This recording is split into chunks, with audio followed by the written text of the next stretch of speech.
Hey, I saw you're trying to use a Zune. Would you like my help as your companion?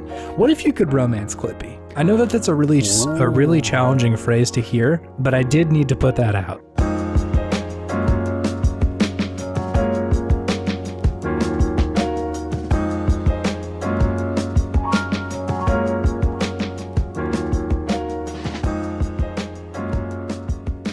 Welcome to Video Game Podtimists.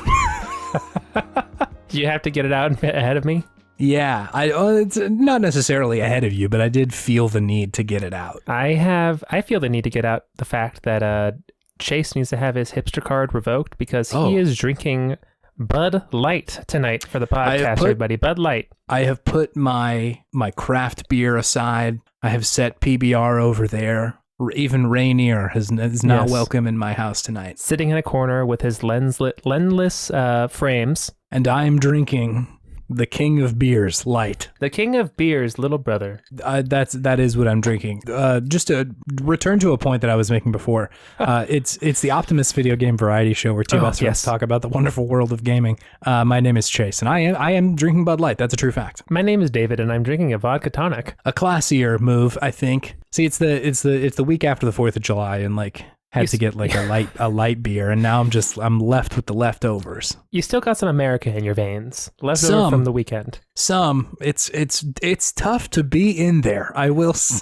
Yeah, the level of America in my veins is at a critical low, all-time low right now. Yeah, to be honest. I'll tell you what's not at a critical low though. What? My enjoyment of the medium called video games, David. This is very true. They're agree. Still really good week after week. The hits just keeps coming. They don't stop. The story you tell me of seeing Ludacris and him saying, we're just going to keep playing the hits, is what I feel like sometimes when I'm playing video games. There are so many hits in the Ludacris catalog. That's what I feel like. I feel like there's so many good video games, and I'm playing some of them. I would assume you're playing at least a handful of them. Yeah, in fact. But I don't want to hear about mine yet. Or do we? Do I want to go first? Do you want me to go first? I never go first here. What's the order? You always go first. Usually I go first. If you want to go first, go for it, bud. I don't want to disrupt the technique if that's gonna set your game off wrong. Variety is the spice of life, my dude. Whoa. If you're feeling ready to go first, have at it. Okay, why not? Chase, what have you been playing this week? Whoa, it's weird to hear it. I've been playing a few video games. The first of which, just a quick check-in, I'm still playing Fire Emblem Warriors 3 Hopes. I am within striking distance of beating the Golden Deer route. Okay. The story is coming to a climax, and the things that they have been setting up are all coming to a head. I've also looked up how many chapters are in it, so I know that there's not very many left. Mm-hmm. Still quite fun. I think this game has really got the dingboy hooks into me because I have begun to play it in a very bizarre way where, again, I know that a lot of people who enjoy the characters in this game will, they live and breathe for the support scenes in the story, and I'm very much enjoying the story, but these support scenes, I will just save them all up and watch an hour of them at a time. Sure. And then return back to just slaying thousands of bad guys. Slaying them. Yeah. It's great. I think I do enjoy the Warriors format. I know that may not come as a surprise to anybody listening who's observed my video game habits. Yes. Yeah. But I like it. I think it's fun. I think if done well, it's very engaging despite not being particularly challenging. Nor is it really a mechanically dense game, right? You're kind of just running around blowing dudes up. But I think the part of it that's compelling for me, at least in the Fire Emblem sense, is that there are some things that you do need to consider tactically. Sure. They're pretty simple most of the time, who has an advantage over which units in this toss up. And rock, paper, scissors, spears versus infantry versus whatever. Yeah, exactly. And so you want to be paying attention to that, and so you're sending your units to the correct spots on the battlefield, and then you can switch between them if you want to actually play as them. I think that while it is not a super heavy heavy challenge, I do just kind of enjoy the act of going and like making sure all the units are fighting the right people and then just like destroying a whole army of people. It's fun. You like the management of it is what you're telling me. I think so. Yeah. Like the management of it and making sure that like everything is like optimization. Yeah. Going according to plan. That part is fun for me. But yeah, that's not to say though that like the story isn't good or that I'm not interested in it, because I definitely am. And I think the game has had a really good understanding of the characters of this world and like the political dramas of it. I talked a little bit about that last week. I think that there are parts of it that are breaking with those conventions of the characters. And I find those parts really interesting because they clearly know what everybody's deal is. And so like when they are breaking those rules or breaking like who somebody's character has been, it's like, okay, this is interesting. Who is this person actually? Sure. It's like alternate reality versions of these people. A little bit, yeah. Like I'm trying not to ruin too much of it, but essentially like a lot of the Three Houses game, the base game, there's this like person living in your head named Sophis, who's like somebody. I can't say much without really giving a lot away, but sure. They're this person who lives in your head and like seems to be able to like talk to you and has their own personality. And that character is like pretty different in this one. Again, you're also not playing as Byleth, the character from Three Houses, and so it's like you don't get as clear of a look at like what is going on with Sophis. And so it's really interesting to be like, I don't think I know what's happening here. Sure. You as the character who you can name but is defaulted to Shez. Shez, yeah. Shez Albi. Oh, whoa, yeah. Shez Albi is a pretty interesting character, huh? The mercenary. Shez Albi. It's French Chase. Shez. Hello, my name is Shez. I write for Jeux Video. Shez Abu. Shez Abu. So yeah, it's interesting. I'm really enjoying that, and I think the sort of the big question for me as far as like narrative goes is just like what happens when you don't have control of the main character from the main game. I think that's really fun in the way that like Ender's Shadow is fun in Ender's game. Seeing something from like the not main character's point of view and like what does that look like? What do you think of the other person? Yeah. It's very fun to see Byleth from another perspective because they kind of drive home the fact that like this is kind of a bizarre person to hang out with and look at and talk to. Like in the base game, you're like, oh, they're a silent protagonist. Like that's fine. And so you're able to read between the lines a little bit, but when they're just another character, you're like, this is a weird person. They don't like talk a ton. They do talk a little bit. Oh, okay, no, yeah, you can interact with them, but like usually they're like very focused on like, I have to win the battle. I have to figure out the best tactics. Like, oh, okay. So usually just go talk to somebody else. So yeah, I'm still playing that. I have heard that the New Game Plus is really satisfying in that like they don't make you play every single battle if you don't want to. Oh, cool. There's like currency that you build up over the course of the game, and I haven't used a drop of it yet. And I think you can use that to like essentially skip battles, which I'm excited about because I've played every single one in the Golden Deer, but if I would like to see the other like routes, then it will be interesting, I think, to be able to kind of just like skim it for like what's going on and see something from a different perspective. Yeah. So there's that. Cool. Yeah, it's a fun game. I have also been playing My Time at Sandrock, David. What is this? This is a game that I'm playing on PC. It is a part of the My Time At series. The only other entry in the series I think that exists or that I have played is My Time at Porsche. Oh. Which like is... Porsches? Like the cars? No, like Portia. Sure. Different thing. And it is very much like a life sim game. You like show up and you're, the newest builder in town and you have to make build commissions for people and stuff like that. So it's got a little bit of like Dragon Quest Builder stuff. It's not exactly the same thing where you're like going building structures, but more like, hey, I need a lift for my quarry or something like that.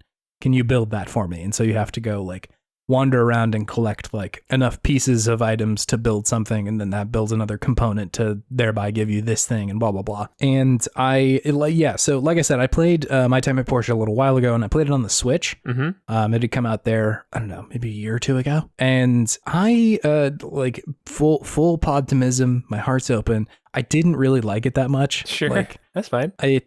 felt like a game that demanded to be played on either a bigger console or like a PC. The UI was really like challenging for me to get through on the Switch. It felt like it was having a hard time performing very well. Sure. And like just looked a little like rough around the edges.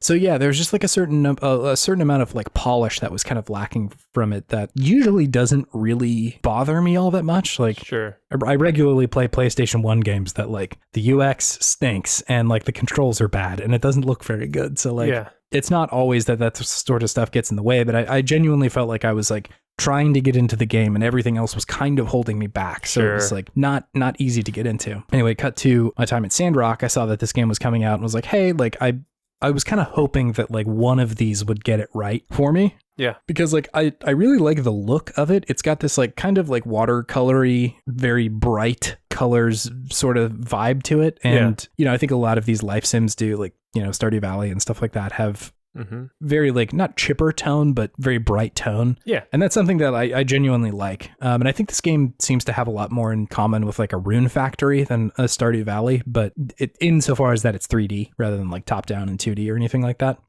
Yeah, so I was like kind of hoping that I would like it, and I'm liking it more than Portia. I haven't played enough of it yet to be like, yes, definitely love it. But I think like visually, it's like stands head and shoulders above Portia. Sure, that is almost certainly because I'm playing it on the PC, so like I can, you know, boot the settings up a little bit more. Sure, but more than anything else, like the UI of this stuff is just like meant to be played on mouse and controller or mouse and keyboard, because like there are so many menus.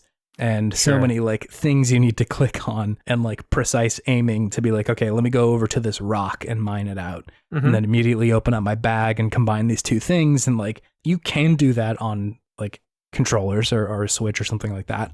But it gets challenging, right? Like the more complications that you add to that, the more like kind of difficult it is to deal with that sort of UI. And so it's a lot easier to play on PC. It also seems to have the sort of layer of polish that I was hoping for, where the music is all really good. The environment design is really good. Like, I think they know that you're going to be spending a lot of time in this like area because you show up again, similar sort of story where you come to this town called Sandrock and it's like, hey, our local builder is retiring. And we need new people to, you know, build it out essentially. Come and, you know, be our builder on what is kind of seems like a frontier a little bit. Yeah. It's this kind of like Western town that you show up to. It's like Sandrock, right? Like it's kind of deserty. So yeah, you show up there and essentially are just thrown into like, okay, there's a bunch of like contracts that you need to start taking to like help the people out in the town and stuff like that.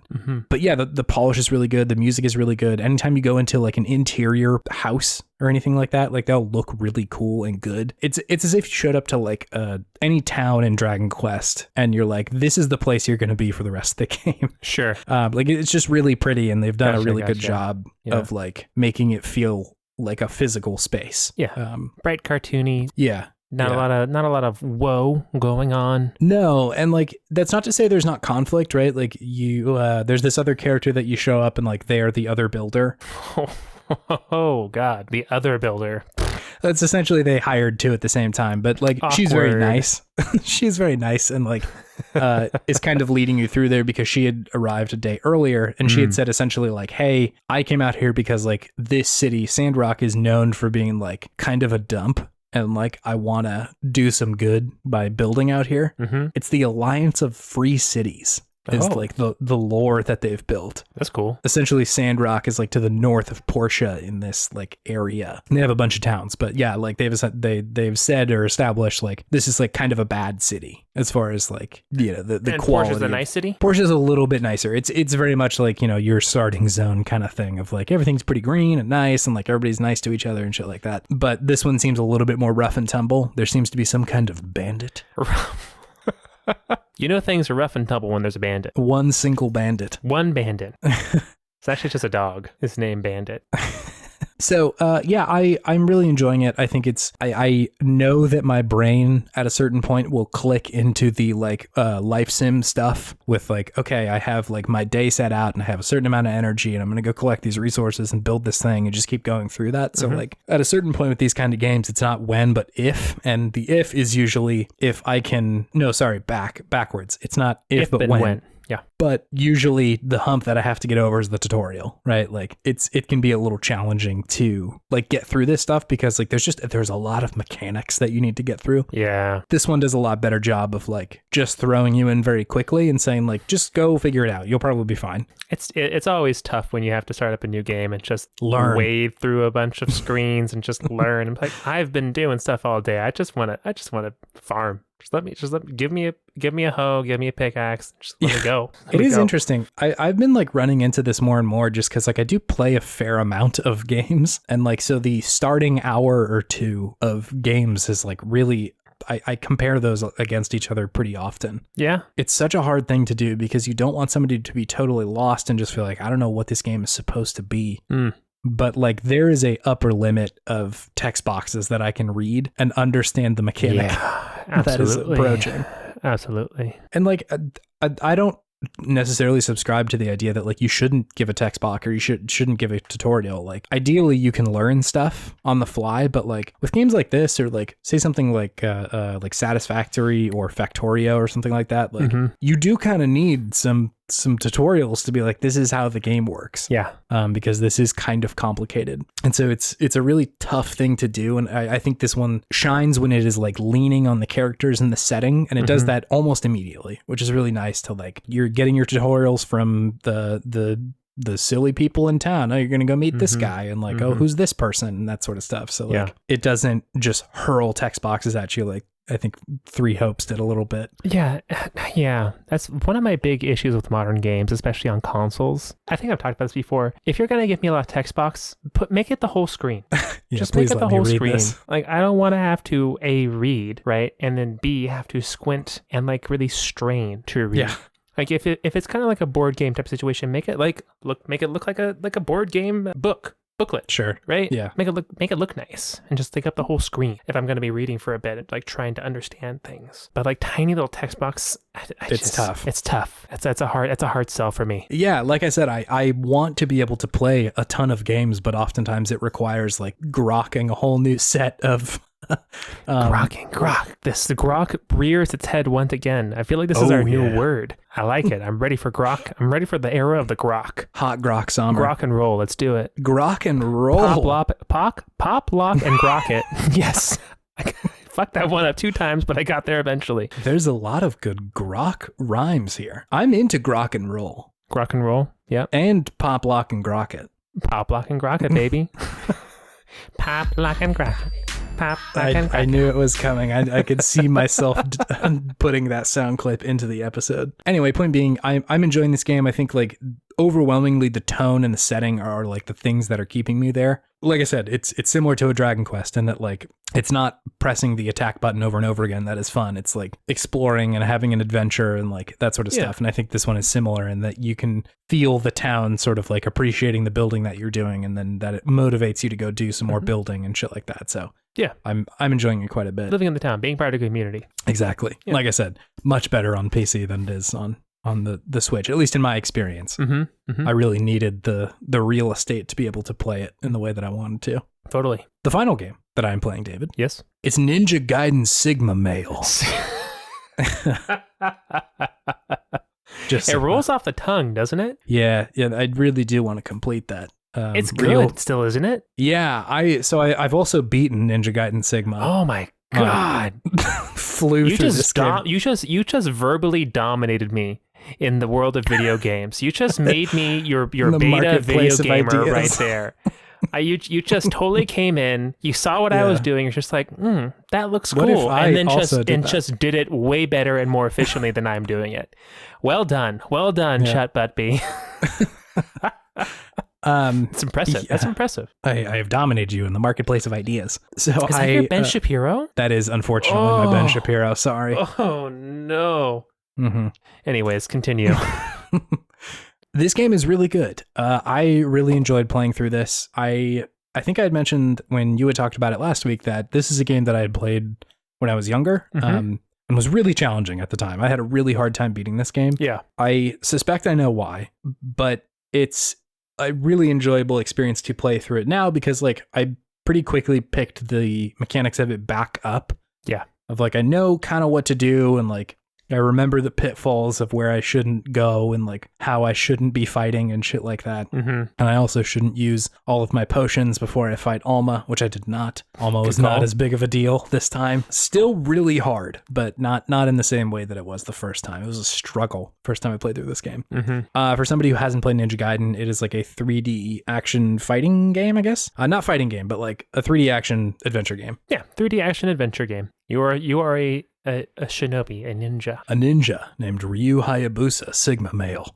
Gets up at 4 a.m. Yeah, you're essentially the game plays out through these like very sectioned off like levels where it's like, okay, here's where you have to fight through these dudes. The you ninja go level. this. Here's the blimp level. Here's the city level. I love that progression. I had written this down that like the very beginning of the game really does not play its cards immediately of like the setting of this game. Not at all. No, it's like some weird steampunk-y future. Yeah, it's like initially you're like, oh, this is just like old-timey Ninja Town, right? Like you're running through what looks like ancient Japan, and there's really no hint of like technology there. It's mostly just ninjas that you're fighting. And then immediately you get onto like you said, a steampunk blimp to go to like another city. That's all a big city. Yeah, like very technologically advanced, all sorts of shit going on. People have guns immediately. And I love demons and shit. There's also demons. I love the slow reveal that they do there of like, we're not immediately going to tell you what's going on in this world, but like really start showing you stuff. It's like, whoa, I didn't know this game was going there. I love that. Show me, don't tell me, right? Yeah, no, exactly. So that part of it is really good. What else about it? I think the biggest thing that is hitting me this time is just the clear sort of like influence that the Dark Souls and Demon Souls stuff has pulled from this kind of game. Absolutely. The DNA it's right there. Very similar. Yeah. I mean, like, there's so much, right? Like, I think the difficulty is something that is obvious, right? Like, it's a hard game and you have to kind of like understand what is going on there to do well. Yeah. I definitely think that the FromSoft games do a lot better of a job at doing that. Yeah. Yes. I agree. There's, like you were saying last week, there's some shit in there where you're like, come on. Like, this is just so silly. Bro, those motorcycles? The motorcycle guys are bad. What is up? How do I do that? Besides just spamming the sparrow or whatever it is, the jump Y, and then Ryu does this sound. Yeah, that's all I was able to do. That's it. Yeah, and like typically if there is a solve for something like that, I'm like, okay, fine, but oftentimes it just feels like the game kind of expects you to just get your ass kicked every now and then. It kind of revels in it, I feel. Yeah, and like in a way that I don't really find in like the FromSoft games. Like people do no-hit runs of FromSoft all the time. Like it's a thing that is possible.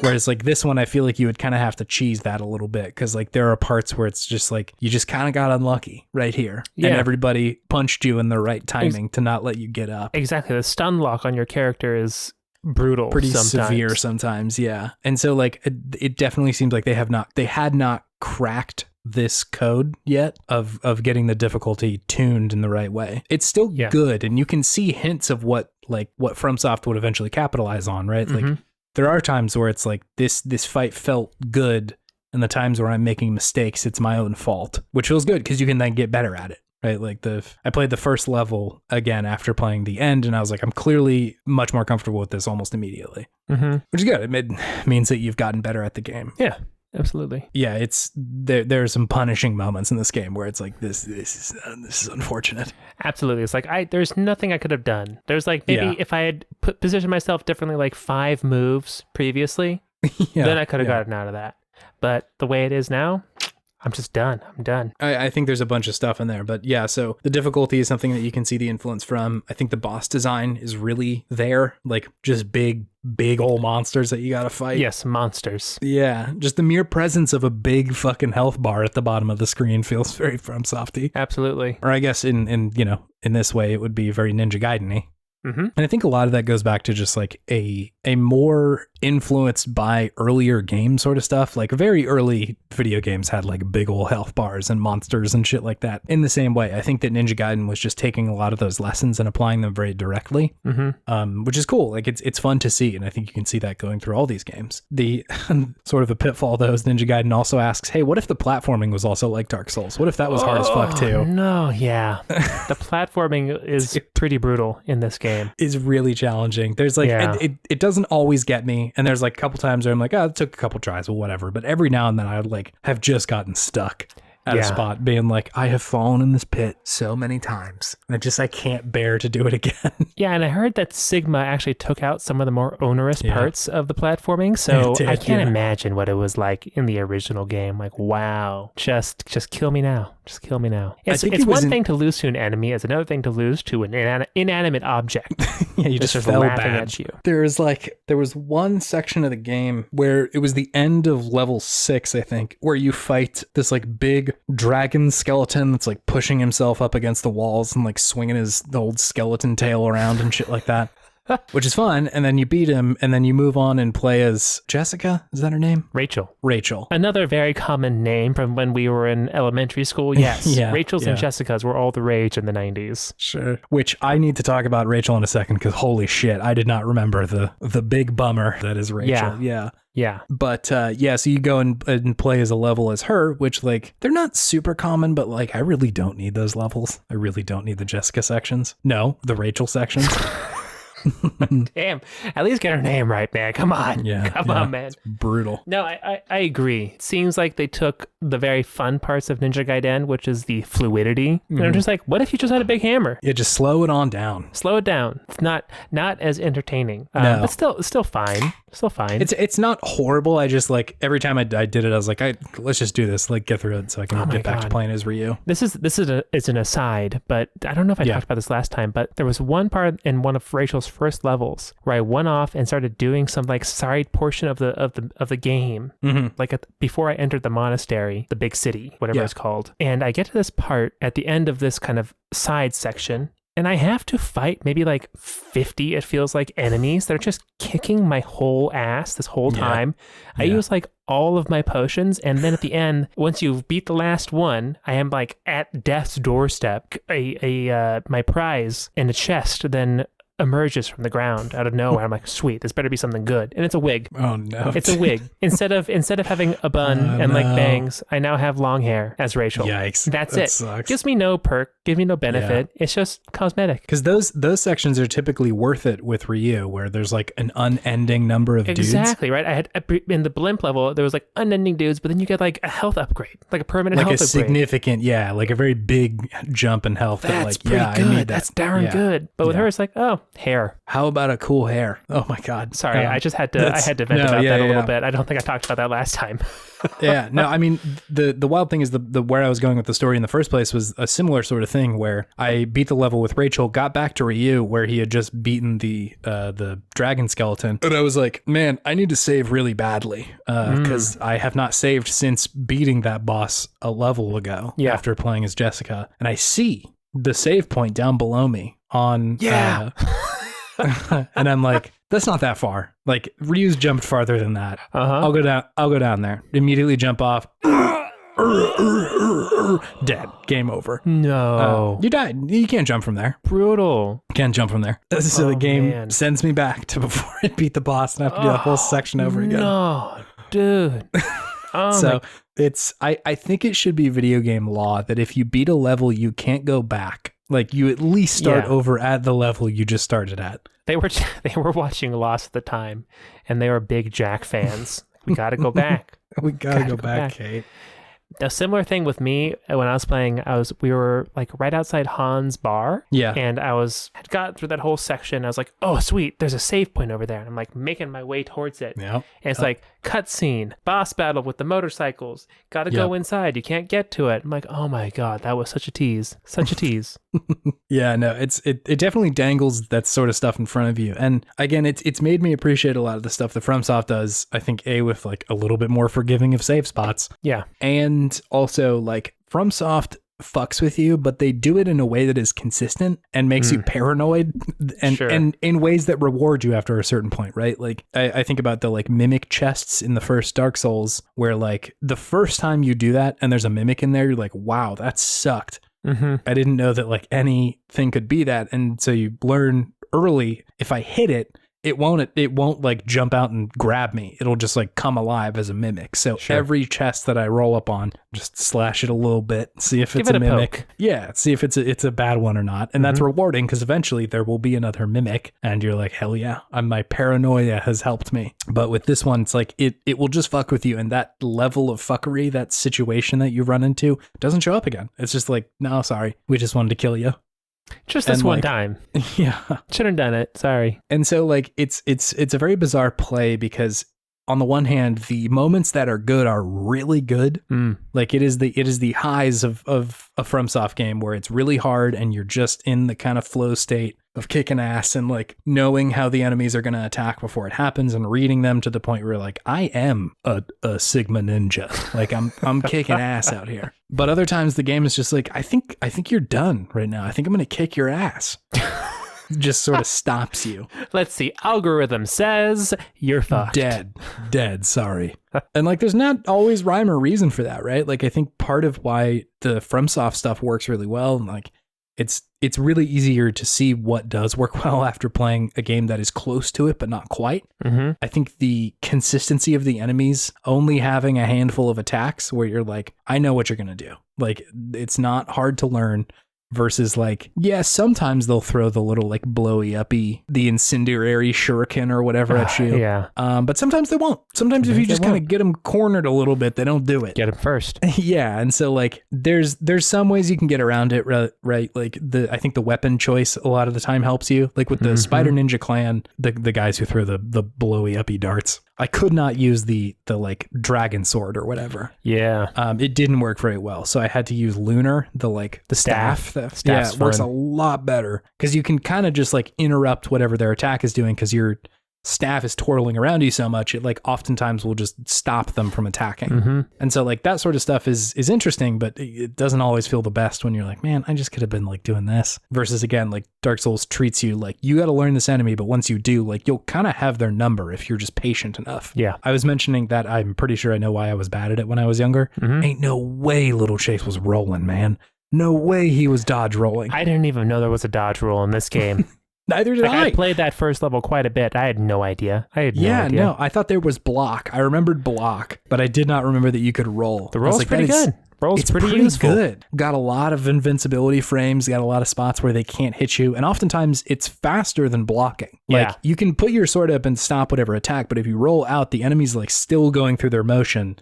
And you've got a pretty good opening for that. And so it's really, really useful. I'm just so sure that I was like, dude, fucking dodge rolling, no thanks, when I was younger. I just want to hit him with the sword. Come on. Yeah, please. Anyway, the last point of this is that, good Lord, the over-sexualization in this game is horrendous. Yeah. Horrendously bad. It's brutal. Like with the Rachel stuff, like she's in this outfit that is essentially just like a spandex latex. It's a dominatrix outfit. Yeah. Let's call it what it is. It's a dominatrix outfit. It is. And like, I'm not necessarily against games being horny. Like, that's not my crusade here, but like, what does that have to do with who she is? That has nothing to do with her character. Yeah, there's no like, this is just what the fiend hunters wear or whatever. This is why it's like this, like in animes where they have some sort of vague explanation for why they're horny. Yeah. And it's just like, this is just me. It's just me. Yeah. It's so like that part of it was really like bracing and jarring to come back to. Of like, it's a little brutal. Wow, this really sucks. It's brutal. Yeah, it's like I said, her story is kind of interesting, right? Like her sister Alma got turned into like a greater fiend, and so like she's been hunting demons or fiends to try and like get back and like put these things out of their misery because they used to be people, or at least the souls of people, which is interesting. And then it's like, it puts her in this outfit and you're like, what the fuck does this have to do with anything? Why are we here? Yeah. And not to mention, like, you play levels as her and she's pretty tough, right? Like, she's definitely like beating up fiends. And then pretty much anytime Ryu rolls around, he's like, I'm going to save her. Not intentionally, but just like, she's always helpless when he's around. Yeah. Like, come on, dude, you can't have it both ways. It's a little lame. She can't be like a tough demon hunter and then also like the moment Ryu shows up, she's like, oh, actually no, I'm pretty helpless. There's a man around, so now I have minus 1,000 hit points. Yeah, good Lord. And like I think so. I was thinking about this too with Alma because she's like also pretty sexualized. Like she's this big demon purple thing, right? Yeah. And like clearly has boobs, and like the like it looks like she's like wearing like kind of a thong. I don't think she's wearing clothes, but that's sort of what it looks like. And like I think that like that part of it would be a lot less weird if the Rachel thing wasn't there, because like I think about stuff like Alien, the design of the xenomorph being like this like intentionally kind of terrifying sexual creature of like this big head of an alien kind of looking like a dick, and like that being part like intentional, right? Yeah. Like we want it like this is a sexual assault allegory. Yeah, and like I think, you know, Sigourney Weaver being the main character in that one and having to like fight back against that, it's like clear what they're saying there, right? Like it has thematic purpose to say like what sort of terror this is to have to try and fight against a force like that. And so like I don't think that that's necessarily a bad thing overall, right? Like if Alma was that kind of thing and like suddenly was very demasculating to Ryu or something, this like big brawny tough guy, like that could be pretty good, right? Like it could be terrifying in a way that I think a lot of like male gamers wouldn't have necessarily been receptive to. Sure. But like thematically that could be interesting. But the mere presence of Rachel being there feels like, oh no, you just wanted to kind of like over sexualize another female looking character. Yeah. It's not necessarily that They've like she should be scary. Of the doubt. Exactly. Yeah. So like that part of it is weird. Not to mention, like, you know, it's a very masculine game. Like it's just big boys fighting big boys. Like, you know, whatever. I like that's not the worst offense in the world. Like I like Dragon Ball Z. That's big boys fighting big boys. Sure is. But like I said, the over sexualization stuff really like colors it a different shade. And so I'm very glad that Demon Souls is just like, it's just dragons. You're just fighting dragons, man. We got weirdos in this game, but they're a different shade of weird. Like it's fine. Yeah, they're just creatures. Demon Souls is just creatures. It's true, except for the last boss, right? Who's like the king. Yeah, the king, and then you get to go hang out with the old one, the true king. It's very bizarre. I know that like I don't want to chop this up to like times have changed and things are different. You know, like it kind of lets both ends off the hook a little bit. Yeah, I know that like, you know, games aren't exactly this way anymore, but it was jarring to go back to that like state. It's a time capsule. It's very weird. I'm glad we're not exactly in that spot. Still a long way to go, but like holy shit, it was pretty wild. Yeah, and like every moment that came up, I was like, I would just like to get back to the video game now and just like not look at this anymore. Yeah. You know, my TV is in a very public space in our home, and like whenever Mallory walked by, I'm just like, this is just the way things were back in the day. It felt very apologetic, and I didn't like feeling that way. But you know, fuck being apologetic. It was just bullshit. It was silly. There's no way around it. Yeah, I know this is like a huge topic and we're certainly not going to cover every corner of it, but like looking at something like, I don't know, 13 Sentinels or like any of those games where like they're definitely still sexualizing people, like that's clearly in there, right? Like those games still exist, but I like this was widespread, right? Like it's not just Ninja Gaiden that did this. It was many, many, many games that like the status quo was like, yeah, well, you know, women are in games to look good. Or some such nonsense. Like, let's at least get some reciprocity. Let's get Ryu Hayabusa in like a little loincloth. I think that like Hades is a really good example of this, right? Like it's like everyone's hot. Everybody's hot. Welcome to the underworld. We're all hot here. Everybody's hot and horny, and like that's just part of the game in a way that feels Hades hot not and horny. Terrible. Hot and horny edition. But yeah, Hades dating sim would that's definitely the. Oh my god, the fly off the shelf. Oh my goodness, yeah. But yeah, it felt a lot less bad. Nobody felt like a little objectified, but like you knew who everybody was. Like their character was there, you know. What's wine god? Dionysus. Dionysus. Yeah. Like clearly there is like eye candy, but like I know what his deal is. That's also, again, part of his character is like frat bro. Yeah, like that's who he is. I'm here for a good time, not a long time, Zag. Yes, exactly. Well, that's pretty good Dionysus. Thanks. Whereas like this stuff, like I said, it's just that had nothing to do with Rachel's character. Like zero stuff. Never talked about it. That's just what she wears. Yeah, it's just this is for you, gamer. Yeah, sucks. Yeah, feels bad. Very exclusive, very toxic, very unpodtimistic, I will say. Yes, very chuddy. What's the opposite of podtimistic? I don't know. We haven't coined the word yet. Gamery? Oh no, I don't know if I want to equate gamerness with bad things. You know? Yeah. Are we trying to reclaim the word? I'm trying to reclaim the word. Sure. Yeah, you know? That's fair. No, like I think the reason it rubs me the wrong way is just because it goes against most of what like we do the podcast for in the first place. Yeah. Right? Like to be sort of the antithesis of the toxic culture, and like it's a pillar. This is a pillar and a perfect example of it. Yeah, because there's just so much good going on in this game, like mechanically, and like when you're looking at like the bones of a video game, like gameplay loop and mechanics wise, and then you just have this like big giant pillar of douchebaggery that you can't ignore. Yeah. You can't ignore it. Yeah, no, it's so hard to like not see that. You have to just reckon with it. It's like, you know, you love your grandpa, but man, does he say some funny things sometimes. Yeah, it's like, gotta do something about this, right? Like, yeah. I'm sure that like if somebody was getting into games and this was their first exposure, they'd be like, wow, this is stupid. Questionable. This sucks. Yeah. In the same way that like, you know, if you got around like a certain number of people who like a certain kind of sport or something like that, there's probably a good number of them who are pretty chill and they're just there to hang out and like watch the sport. There's a lot of them that are going to be toxic and shitty. So like, seen those folks. Yeah. Yeah. So like I think it is a poor representation of like what I think would be a really cool medium, but at the time was incredibly exclusive and mostly just geared towards like youngish boys. Yeah. Which it shouldn't be, because video games are for everyone. David, have you been playing video games? I have been. I'm throwing myself a life raft. And now for something completely different. Yeah, I was out of town this weekend, so I was looking at the old Switch and decided to take a trip down memory lane, as they say. Gonna play the hits. We got so many hits. We got so many hits. I relapsed. I went back into Hades. Sure. Relapsed pretty hard. Did like 3 or 4 runs of Hades. Yeah. It's still good. It's still good. It's still good. Shocking. I still love all these characters. Still, each playthrough feels different.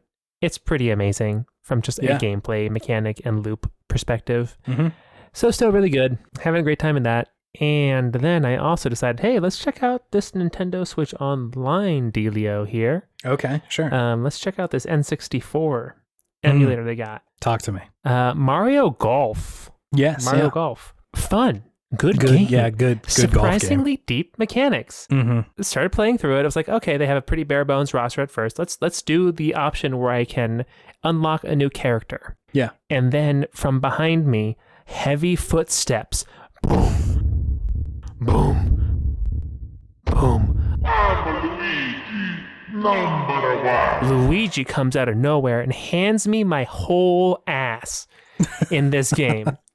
He was not fucking around. Luigi came to play. Yeah. If you do not come to play against Luigi, you are getting destroyed. It is very this era of Nintendo in that you have to beat this character. To unlock the character, you have to beat them on 10 holes. 10 separate holes. Damn. Which is a lot. Yeah. That's a lot of game. And if they get to 10 first, then you lose. So theoretically, you could go to like 19 holes. Oh my God. Right? And not have beaten him. And that's the last one. That's a lot. That's a lot of game. That's a lot of game if you're playing this. If you're playing this character very even. But thankfully, he just kicked my whole ass. But no, I really enjoyed it. I'm gonna probably play it some more. But I'm gonna see if we can do some 2-player Mallory and I, because I feel like this is kind of a good game for Mal, because she can like think about what she's gonna do and then do it, and then like have her time to do like the quick like reflexy things. So it's fun. It's a good game. Still holds up today. Surprisingly deep. So that was good. Yeah, that's awesome. I remember having quite a good time with Mario Golf. Mario and his golfs. Next stop down memory lane. Yeah. Had to do it to him one time. Kirby and the Crystal Shards, bro. Ooh, nice. I haven't gotten in there. How was it? How did it treat you? Very good. I still quite enjoy it. It is exceptionally easy, which I imagine is a hallmark of Kirby games. Yeah. But it's fun. Yeah. It still sparks my imagination of what exactly is going to happen when I combine these two powers. That's the fun part of the game. Yeah, totally. Not necessarily just the single powers, but what happens if I combine these two? Yeah. What happens here? What's cool? I get a lightsaber. that's pretty tight. Sometimes that is cool. I get an exploding shuriken that's like invisible when I throw it. That's also very cool. That's cool. Yeah, just lots of really fun ideas in this game. Yeah, I don't think there's much to say about the story of the game. Yeah. It's pretty Kirby. It's Kirby. There's a crystal and then a planet and then a big dark evil thing takes over the planet of these fairy crystal people. And Kirby's like, okay, I'm going to fix this. Cool. I'm going to fix it with violence. Enter Kirby. Music's great. Music's very jaunty, is good, really good. It controls surprisingly fluidly for an N64 game. You know, it's pretty straightforward. It's just side scroller, but still feels good to control old Kirby. Yeah, and it's just very cute and charming and fun and imaginative. And I really enjoy it. It did not disappoint as a game that I went back to having very fond memories of when I was a child. I feel like a lot of Kirby games age pretty well just based on the tone. Yeah. It's pretty fun pretty much no matter what like Kirby game, as long as they're like good at their base. Like the Kirby tone really carries a lot through. Yeah. Yeah, and you know, there's so many things in this game. This is one of those games that you go back and play and you're like, "Oh, that's where that melody comes from in my heart." Yeah. You know? Yeah. It unlocked a lot of old memories, which was great. Just even the idle music like from the menus. It's like, oh, yeah, no, I find myself thinking this song sometimes, and that's where this is from. That's awesome. So yeah, it's really, really fun to go back and play that game. Played a little bit of Sonic. The Hedgehog? Sonic the Hedgehog. Wow. For the Genesis. Green Hill Zone. That was my zone when I was a kid because I couldn't get past anything else. That sweet, sweet Sega Genesis bass. Sweet, sweet Sega Genesis bass really gives you the smell of fresh cut grass in your nostrils with that song. Oh, yeah, absolutely. That's what I always felt, at least. Yeah, Sonic is still fun. The original Sonic. I feel like I have a weird relationship with Sonic because I always have this idea of like, okay, I just want to go fast. And then when I can't go fast, I get a little upset. Yeah. But now I just kind of think of it as fast Mario, and that's a better way to think of it. You know, it is a fast Mario game where you have these moments of going very fast compared to in Mario. So yeah, I feel like I have a healthier relationship with Sonic now. You talked about your feelings with Sonic. Talked about my feelings with Sonic. Hash it out. We hashed it out. We had a heart-to-heart, and we're better for it now. So it was great. And Chase, this will now lead me to my scary story from the world of sports from this week. Okay. Chase Albee. Is it more Madden? It's more Madden. It's Madden this time. Oh no. Has something gone wrong in Madden? I feel like I have to name this segment now because there are too many times now where I've played a sports game and I've had just a gamer nightmare moment where you either become a walking shill or it deletes your save file for no reason. Yeah, you had not had good interactions with sports games. Yeah, and you know, this Madden game, it really is a lot of fun. I really enjoy it. You had good things to say about it last week. I'm a quarterback. I really love being able to look at the defense and look at my play at the beginning of the game. You know, like, okay, this receiver probably open here, and like just kind of call my shots. Yeah. And when it works, you feel like a fucking king. You feel like the QB to end all QBs. Especially if you call like an audible or do like a hot route for somebody and be like, no, you're going to be open if you do this. Yeah. I don't know what that means, but it sounds cool. You'll feel like the best player in the world. Yeah. And you know, like I've been playing through the Face of the Franchise mode. Where you create a character, follow them through the draft, and do all this stuff, and there's like a story and everything. Yeah. And like I've been having like an up and down rookie season, you know. And a lot of interceptions, but a lot of touchdowns too. Okay, so sure. I'm kind of shooting even there. Yeah. And now I went into this game against the Eagles. Okay. We're in the playoff picture. We're the 7th seed. I'm like, okay, let's really solidify our playoff push. Let's win this game. Let's go in. I was locked in, Chase, as an athlete would say. I was locked in. I was ready to beat the Eagles. You had spent your time in the lab, but now you're ready to roll. I was demolishing the Eagles. I was picking them apart. I felt like Peyton Manning in his prime out there, man. Okay, sure. I was reading the defense. I was doing audibles. I was telling my running back when to do a run, when to do a pass. I was all over the place. I was Bugs Bunny playing every single position on the field, right? I was great. I was doing a great game. After I threw my 5th touchdown pass of the game, which is a lot for anybody who doesn't watch football, all of a sudden, after doing that, I get a notification on the screen that says, we're unable to communicate with the Madden EA servers right now. all of your progress from this game is now lost. Go back to the main screen. How is this possible? Goodbye, sir. Oh. And it was shocking. It was shocking. How is this and possible? terrible. It was, like I said, a gamer nightmare of like, I did nothing wrong. I did literally everything right. It sounded like you're doing a lot of things right. By this game's standards. And they said, no, we won't count any of this. Because you have to play this whole game over again. Who knows if you do as well? It's going to be totally different. Because Comcast decided to not give you internet at that moment. Exactly. Cox Cable decided no. David Benavides, he's playing video games at 11 o'clock at night. Not anymore. Turn off his internet. He needs to go to sleep, that man. My God. So yeah, that was my scary story from sports this week. Spooky sports story.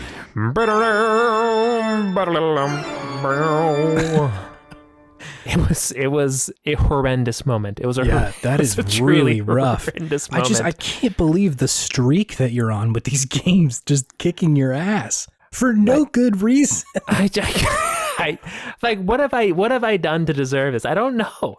What is this just the experience that everybody has with sports sims, or and people are just very forgiving, or is this just a special thing to me? You know, I with NBA 2K, when that happened last time, I just deleted it because that was very much a thing with the game. Yeah, NBA 2K earned its deletion. 2K earned its deletion. For this one, it's on notice and it's on timeout. Sure. Because I also blame Cox, my ISP, my very bad ISP. Yeah. So I also think it's something that they did that made this horrendous situation a reality. Mm-hmm. So it's in the bad corner right now, and I'm gonna give it another shot. But like, if this happens again, I don't know if I have the emotional bandwidth to deal with that moment again, because it was also the fourth quarter. It was like 3 minutes left of the game. Like, I was about to be done. You had already beaten them.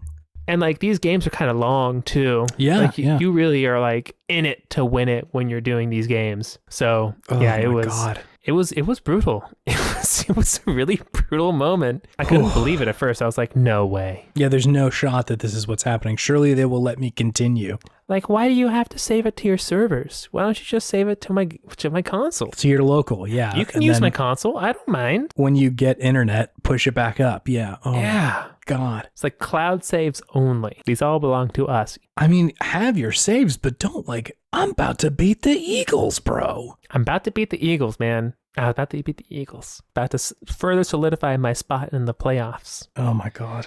It was brutal. I'm still in shock. That is a wild situation. It was ridiculous. I don't know. Like, am I playing the wrong sports game? Should I just be playing FIFA? I've heard bad things about FIFA too. Should I just be playing MLB The Show? But I don't know anything about baseball. Yeah. Hockey? I don't know. Like, it's honestly a sad state of affairs, in my opinion, for sports games. Like, yeah, it seems like they're all kind of fucked in the same way.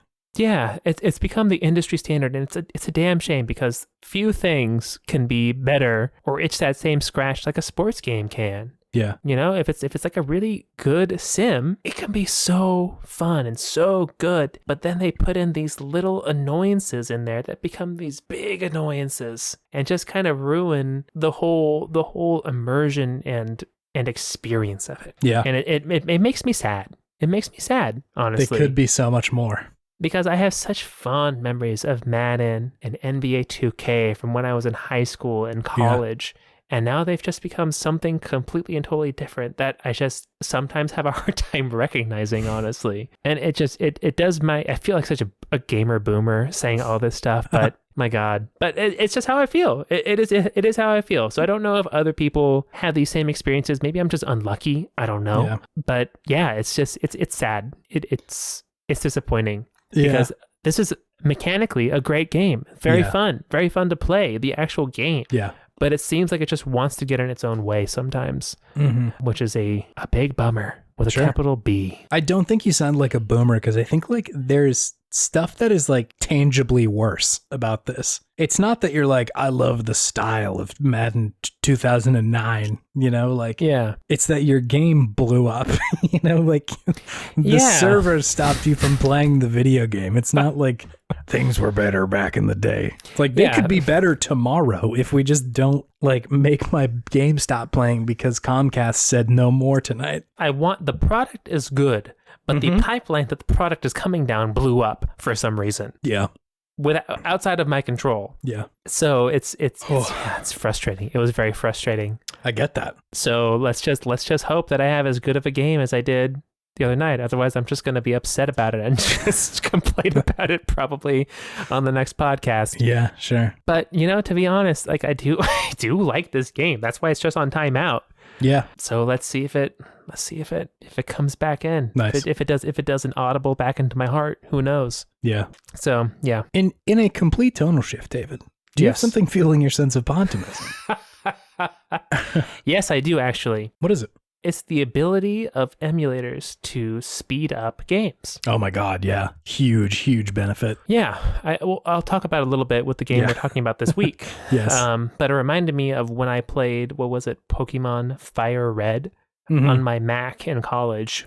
Sure. Emulated it. And I have that game. So it's just a backup copy. Don't come at me. Don't come for me, Nintendo. And it's just so much more enjoyable when you have to do just monotonous stuff. If you can just press that space bar or press that left bumper and just speed it up a little bit. Yeah, my just goodness. Get things going a little faster. Because I don't know if this is just my social media addled brain just needing more constant gratification, or if it's just, it's just a more pleasant experience if it's just streamlined a little bit. I think it is, yeah. Yeah, I think it's more the latter than the former. It's like, I feel like we've talked about this before, but I feel like it approaches an accessibility thing. I think time is oftentimes something that like isn't left out of the accessibility conversation, but I think can be a part of it in a way that's really meaningful. Like, absolutely, that, if somebody doesn't have the time to get good at Demon Souls, like, should they be able to play it? I'd say so. So like, I think that there should be more things, but like, it's pretty straightforward when it's like, I don't have 20 hours in a week to grind through this game. Yeah. So like, I do want to play it and I want to see the characters, and I'm here for more than just like the friction that comes with getting better at it. So like, can I just speed that up? And yeah, oftentimes like, yes, absolutely. I also played through I think it was Final Fantasy 9 and 7. The ones that came out on Switch had like a fast forward button. Hugely helpful. Oh, sure. Any game where you kind of have to grind. Yeah, like where there's just kind of random battles. Yeah, it makes such a difference. It really does. And like, I don't think the game would be the same if you took those random battles out. So I don't think it's necessarily like, just remove them all together. Like, I don't know that I subscribe to that, but being able to have them be like 5 seconds instead of 30 is like, oh my God, just like a godsend. It's a lot. Time is something you can't get back or make more of, right? Yeah. So if you can save it and just still get the same enjoyment out of a game, it's a beautiful thing. It's a beautiful thing. All right, Chase, do you have something fueling your Podtimism for the week? I do, in fact. This week, as we record it, in fact, today, July 6th, Into the Aether has just shifted over, another gaming podcast. They've shifted over from season 4 till season 5. Oh, they mark every year. Monumental shift. I know. It's something that I haven't really seen in podcasts other than like Serial or something like that, where it's like, here's the block of podcasts that we have. It's a really fun idea. But essentially they mark their podcast years with seasons, and on every new season, they will go into or at least this is the second year in a row that they've done it. They will go into a backlog of a given console and try to play most of the games that people say are good, and then come up with their top 10 lists for that console. So last year it was the Game Boy Advanced, and this year, they released their top 10 of the Nintendo DS. Whoa. A good console, yeah. That's a good console. What were their top 10 for the Game Boy Advance? Was there Legacy of Goku on there? No. No, it was not. That would make my top 10. I don't know if it would for me. I've played through Legacy of Goku. We did it on Good Games, and I don't know that it felt particularly good. It's the game of my heart. Oh, absolutely, I agree with you. But anyway, so yeah, they've marked down their best Nintendo DS games, and outside of like being a fan of the show, which I am, I think it's a pretty cool approach to say like, we're just going to pick out all of the video games here and see which ones we like the most. Obviously, you know, they're not going as hard as like, we're going to play through every single one of these top to bottom, but just like which ones stand out and which ones like hit you the best. I think that's really fun. I think it's just a fun idea to catalog like an appreciation of a medium like that. We're just going to go through these and see which ones stand out rather than like, you know, being caught up in the moment of, you know, does this game make sense to pay $60 for? Yeah. How good does this game feel compared directly to the game that came out, you know, 2 years ago? Yeah. Like divorced from all of that, what does the console or the games, what do those feel like? And like that's most of what we do on Good Games. So it's, you know, familiar.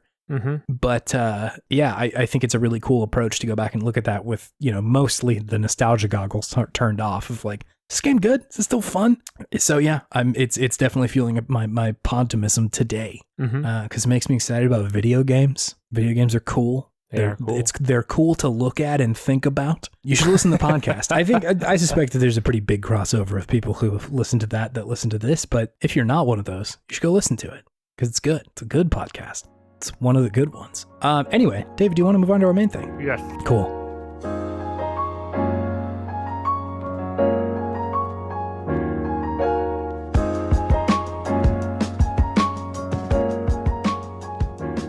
Hey, it's Good Games. It is the segment where we talk about the okayest games of yesteryear and gush all the things that we love about them. It's a fun segment to do. It's a fun segment to talk about video games. I like talking about video games, David, believe it or not. Do you really? Yeah, it's fun. Are you sure? They're pretty neat. We got a suggestion from listener, friend of the show, AJ. They had messaged me a while back and were let me see what they had said. You had said Elden Ring and Sega Genesis in a sentence, which made me remember that this game called Fatal Labyrinth, and I am begging you to play it for Good Games. Plus the OST, booze, bops. I agree. Yeah, they were trying to say that it bops, but started with booze. Booze bops. But yeah, hey, listen, if anybody's unclear, we will play whatever nonsense you send into this segment. Yes, please. I will boot up whatever the hell you got. Send it to us. We're ready. So yeah, AJ, thank you for your suggestion. Yeah, awesome. Because this was fun to play through. It was. Anyway, so that's the game we're doing. Fatal Labyrinth. Good Lord, I couldn't find it in my notes. Could I hit you with some hot stats about this game, David? Yes, please. Hot stats. Fatal Labyrinth was released for the Sega Genesis, as suggested moments ago. Initially in Japan, November 19th of 1990, and in North America, April of 1991. So about 6 months afterwards. It was developed by Sega. You may know some of their games. Sonko the Hedgehog. You've got your Altered Beasts, your Buck Rogers, Planet of Zoom. Can't forget that. Planet of Zoom? Zoom. Planet of Zoom is That's a very different game. That's a very cool game. You're just collecting Featuring a bunch of Clippy. just the worst Microsoft product tie-in video game. Hey, I saw you're trying to use a Zune. Would you like my help as your companion? What if you could romance Clippy? I know that that's a really challenging phrase to hear, but I did need to put that out. Who could you romance in a Microsoft game? You could romance Clippy.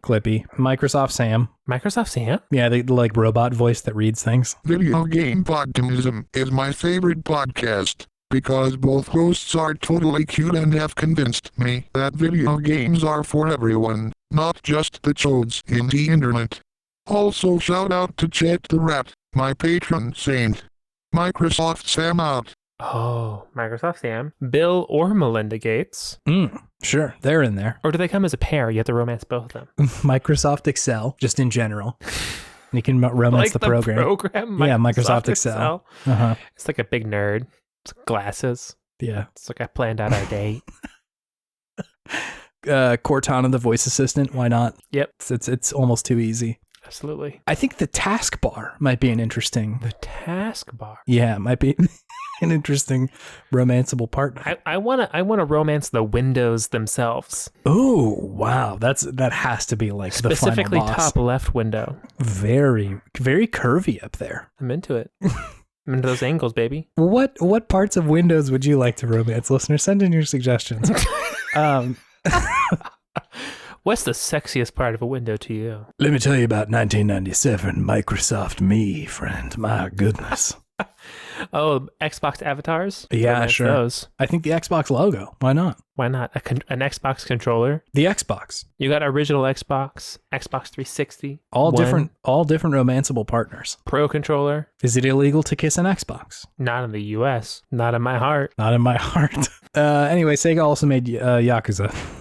I do have a review, David, from the outlet Video Games from Germany. Okay. Joe Video didn't have a hand on this ball. A little early, I think. A 1990 video game. It's kind of an older one. But I have taken the review from the outlet Video Games and ran it through Google Translate a bunch of times, one language into the other, to just mangle it up real good. And we'll see what they had to say about it. Let's hear it. Video Game said, do you remember the PC game Aspe Lower Temple RPG? Killer Labyrinth is the traditional computer version in many ways. The graphics are much small and simple, and are made up of RPG pieces, as opposed to collecting aliens and monsters. This era, video games. However, Fatal Labyrinth is appeal too hard for players to reject. Look at the top here, you tell yourself, and you sit in front of the screen for 3 hours before you start. The theme of the game is simple, and for beginners, the siren song sings. 6 out of 10. The siren song sings. I am shocked that that last sentence came through. That's a good one. That's a good one. The siren song sings. Like, there's a sentence in the middle there. However, Fatal Labyrinth is appeal that is hard for players to reject. That is nothing. There's not a sentence there. That means nothing. But the siren song sings. What language put that old English on? The alliteration is pretty good. Right? That one. Siren song sings. What was the first thing I said? It's not something? Well, the first sentence is, do you remember the new PC game Aspe Lower Temple RPG? Aspe. Sorry, Apse. I heard Aspe, and I was like, that's the name of a game? I think that the name of the game has been lost to the Strait of Esperanto. I don't think that the name of the game is tangible in here at all. The name of that game capsized in the Strait of Esperanto. Yeah, it was a bad storm that came through and just knocked it out. It's been gone for a long time. Yeah. Man. I love this era, period. Video games, period. A lot of... This era. Video games. Anyway, David, could you try to explain to me what Fatal Labyrinth is? Yeah, it's a fantasy game. Yes. Set in a fantasy world. So creatures and swords and magic. Mm-hmm. You play a character, a young man in a village who decides to traverse a spooky castle that emerges from the ground spontaneously one night to save the world from a dragon that has stolen a light of some sort, like a lamp or something. Yeah, wasn't that they're unclear, but yeah, the villagers are all freaking out about the dragon. Dragon bad, need something that dragon stole. Go into the castle, get it back. Yeah, that's exposition. Yeah, so you enter the castle, and it's a top-down. I guess isometric. Would it be isometric? I guess so. It's always from the same perspective. Action RPG. I don't know if action is the right word. I mean, for the Sega Genesis, I would call this an action RPG because it's really not like a turn-based action RPG. I guess kind of. A little bit, yeah. It's a weird mixture of the two. But that meaning that you have free reign of your character's movements at all times. Yes. But to attack somebody, you have to either get close to them or get far away from them and equip something that you can throw at them. Whether it's a knife or a shield or a bow, right? Or you can just go up and punch them. That works too. Or you can just go up and punch them right next to them and just hit them with your sword. Yeah. Right. And when you are doing that action, especially when you're close to them, you're kind of trading blows between you and your enemy. Mm-hmm. And they have different abilities, right? Like the magicians can put you to sleep. Some things can like stun you. You can get different weapons or armor throughout different procedurally generated rooms that you discover throughout the castle. This was a shocking part of the game to me, David. Yeah, it was impressive, honestly. I didn't know that they did this. Like, I didn't know the procedural generation was a thing. Yeah, so you're just like plunked down in a room, and it's a little bit as the room is illuminated, but everything else around you is dark. Yeah. And you just kind of go around the edges of the room, and then it's like, oh, there's a passageway here. And you just like go through it. And as you keep on going through, it just creates more for you to go through. Yeah. Right? In the darkness. Mm-hmm. And there's another room. There's more enemies, and there's loot and stuff. Right? And eventually stairs to go up. And eventually stairs to go up the castle. Exactly. Yeah. Right? And that's how you progress the game, is you want to go up. You're continuously going up, trying to find the stairs. And each new level has stronger enemies, right? Yeah. Better loot, more stuff to get. Mm-hmm. So it's an interesting amalgamation of game genres. Yeah, it is. Like the like you were saying, the combination that they have where enemies will just stand still until you make a move. Like it's like essentially if you were playing, I don't know, Fire Emblem or something like that. It's as if all the characters make their move at exactly the same time. Yes. So the moment you press up, the characters will move to the right or attack or whatever they end up doing. Right, left, down, up. Or if you just attack, that they will do something too. They'll do something else, yeah. Which reminds me of this game called Jupiter Hell that I brought I think it was like a year or two ago. Is that a scary game? A little bit. It's kind of Doom-like. In its tone, but it plays so similarly where it's like a top-down roguelike where the moment you take an action, the enemies will also do something in the room. And so I think both of them are just inheriting from like a similar set of roguelike ancestors, but I think this one might be pretty early, honestly. Like 1990 was not that late as far as like game timelines go. So yeah, I was pretty thoroughly impressed by that. Yeah, it's an interesting game to play. And you know, like when you're attacking somebody, it says like on the bottom of the screen what's going on. Like, oh, you parried. Oh, you're getting sleepy. You're now asleep. You've wakened. You've taken like 6 points of damage while you were asleep from this fucking magician. So yeah, it gives you a itemized list of everything that is going on in real time as they happen. Which definitely is, you know, it feels like there is some sort of math that is going on underneath the surface to determine who goes first, what happens first, what gets procced first, everything like that. Yeah. So it is interesting that I feel like there's probably some sort of meta to the game that I did not grok. Yeah, there you go. I did not pop, lock, and grok it when I was playing this game. But it was fun. It was interesting. It was a very unique experience. It feels like it would be an indie game nowadays. Yeah, no, I mean, it very much is. Like the Jupiter Hell is an indie game, right? Like it's a very similar kind of game in that way. It's fascinating. I think AJ had said that mentioning Elden Ring and Sega Genesis made them remember that Stephen Hilger from Into the Aether had called Fatal Labyrinth the Dark Souls on the Genesis. Sure. Which feels appropriate. Like the approach to fantasy is very much like there's a fucking dragon at the top of the castle and you gotta go get him. And there's like wizards and stuff in here. Go fight. Battle through the hordes to get to the big scary boss.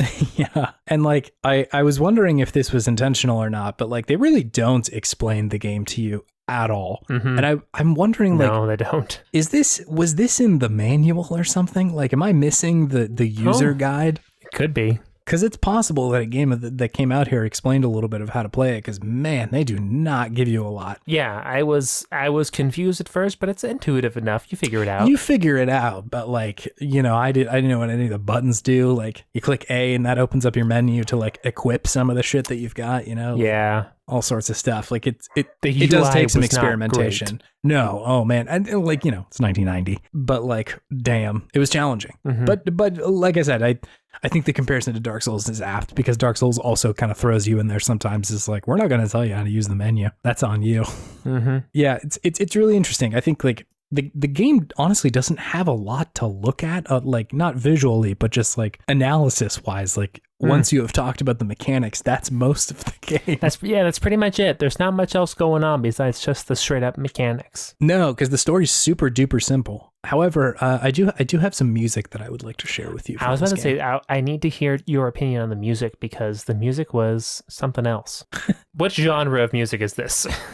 Yeah, I don't know. I don't know what the genre is. I think it's just like fucking video game music. Chiptunes. I want to show you a few things, because there honestly isn't that much music in this game. I would like to show for you the music from floors 1 through 9 initially. Because I think this game does not put its best foot forward as far as music goes, because there are some bops in here. Sure. Let's take a listen to Fatal Labyrinth floors 1 through 9.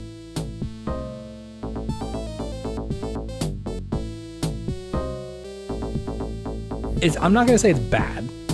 It feels like if you went to an open mic night and it was just some guy on a keyboard who's just like, this is my jam. Jamming. He's got like a little loop pedal that he does some like little noodle on, and he's just like jamming over it. Mm-hmm. Doom, doom, doom, doom, doom. That's the loop pedal. Doom, doom, doom, yes. doom, doom, doom. And he's just like soloing over it the whole time. Mm-hmm. So that's fine. Like it's not bad. It's fun. But it just gets so much better as the game goes on. Let me introduce you to levels 11 through 20. Let's hear it. Immediately better. The guy has got a bass player now. Yes. It's a jam. It's a jam. The sweet, sweet Sega Genesis bass machine, man. My God. There's literally nothing else that sounds like it. No. It is a completely unique timbre of noise. Yeah, absolutely. Finally, let me hit you with a few of these. Level 30 specifically. Ooh.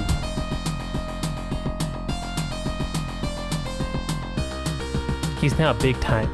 Big timing. He's opening at a festival on the road. He's got a drummer now. That's pretty much how it is. They had the keyboard and they added the bass and now they added the drummer. It's just so much more driving and urgent than the first one was. Absolutely. You got to get to that. You got to get to that dragon. Yeah. So pretty good. Love that. Again, I'm really just here for the Sega Genesis bass machine. However, I would like to show you the music that plays after you have beaten the final boss, the dragon. I don't know if you watch the ending, but when you beat the dragon, you gain wings. Like you gain the ability to fly, and your character essentially just like jumps off the tower and starts flying. And the credits roll, and this is the song that plays behind there. Good flying music. Damn.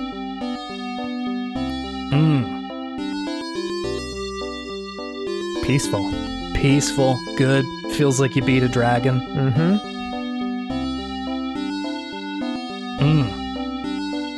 It's a little bit of conflict.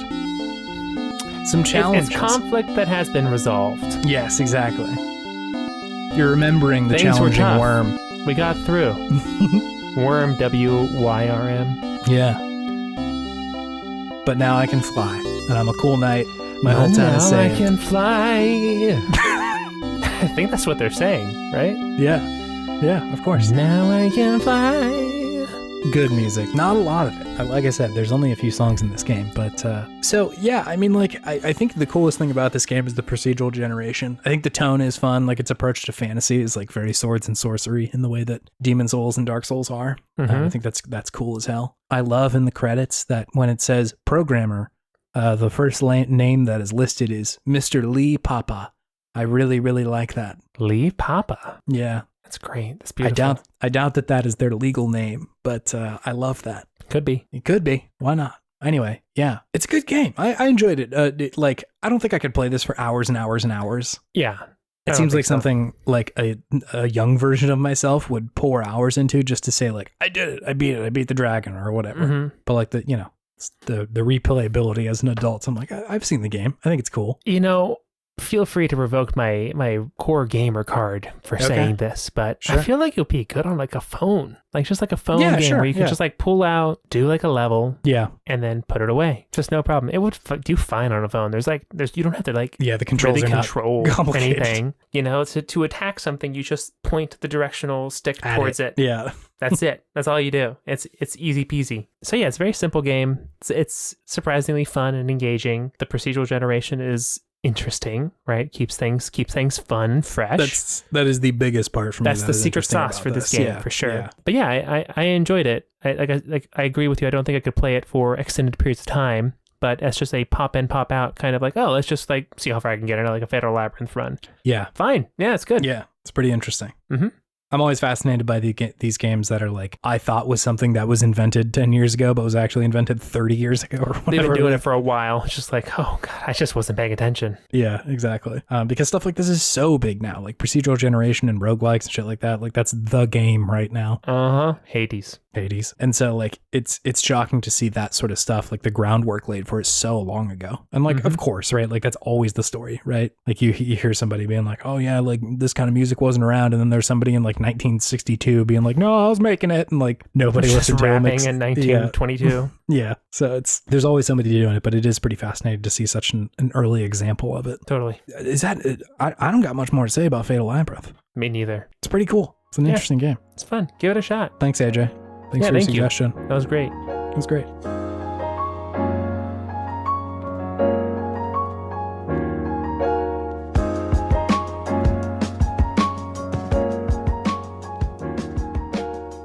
So go to podtimists.com. Yes. Chase's beautiful new website he made for the pod. It's there. It's got all of our links, all of our heroes of time there to our different social medias and emails and whatnot. You can go on there and check out, type in a video game of your choice to see if we've talked about it. Is there a spot to recommend a game to play on there too? There isn't, but that's something I am going to build for this. It's in the works. Pretty easy. So just go onto the old Twitter or whatever and just suggest something for us. We're all ears. There's an email link in there you can send us if you want to talk to us. Yes. So check it out. It's great. Check it out. It's a beautiful site. Scout out of the week. Thank you, Scout Wilkinson, for the beautiful, beautiful podcast art. We love it. Scout. We love being sunflowers. It's great. It's great. It's really cool. good. Thank you, Scout. Yeah, really beautiful stuff. And thank you, the listener. You are choosing to listen to us, which is hard for me to comprehend sometimes. But I truly appreciate it. I know Chase does as well. We love doing this. It's fun. We would do this even if nobody listened. So thanks for coming along with the ride for us. I agree. Along the ride with us, not for us. Anyways. For us, either way. You us, can ride us, however you want. along with us, for you. It's great. Any way you want. It's good. Yeah. And Chase, do you have any video game wisdom for the week? If you're going to play sports, don't play them on the internet. I think if you want to play basketball, like video games aside, like if you want to play basketball, like go play the basketball, but like maybe leave the modem at home. Yeah. I think the modem only serves to complicate your relationship with the sport. Yeah. I think De'Aaron Fox of the Sacramento Kings does not bring his modem with him when he goes to play basketball. He's kind of a gamer, actually.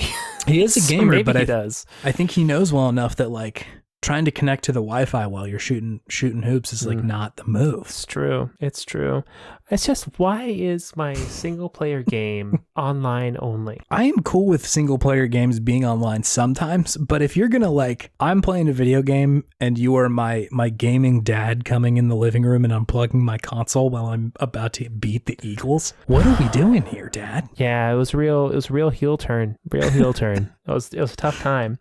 Yeah. But I don't get it. I mean, this is what everybody did not want when the Xbox One was like, hey, it's always online. That's good for you, right? Yeah, the internet imploded. And it just kind of happened for specific games and not for all of them. So it's just a real bummer. It does not. There's no reason for it to be an online cloud save. Like, just save it to my console. We're good. It's fine, baby. There's some games that it makes sense for, right? Like the stuff where, like Dark Souls or something, right? Like it does it both, but like if you're online, you can see like other people wandering around in the world while you're doing it. That's pretty neat. It's cool. But I'm just playing the dang Eagles, man. Yeah. Take me off the internet. No one else is here, but apparently EA's been here the whole time, just like lurking in the background. Hey, you having fun? You ain't anymore. Sorry. What about that internet though? I know you're playing football and all. Could you check if Google's up? What that Cox internet do? Nothing. Oh, nothing. Whammy. Sorry. You're actually done playing football now, sir. You are actually out of the league. You are forbidden. Yeah. You are forbidden to play football. So yeah, that's your gaming wisdom. You can take that for what you will. What you will, baby. What you will. Nice, cool. All right, that's our cool sign off catchphrase. Let's see. We'll see you next week for a different video game. I don't think we've said what the next game we're doing is. Super Thunderblade? We can do Super Thunderblade. Do you want to do Super Thunderblade? Yeah. Helicopters? Let's do it. The next game we're doing is Super Thunderblade, so we'll see you next week for helicopters. that. Featuring helicopters. Number 5. Burger King helicopters. Burger King foot helicopters. See you, everybody. Bye. Bye. Bye.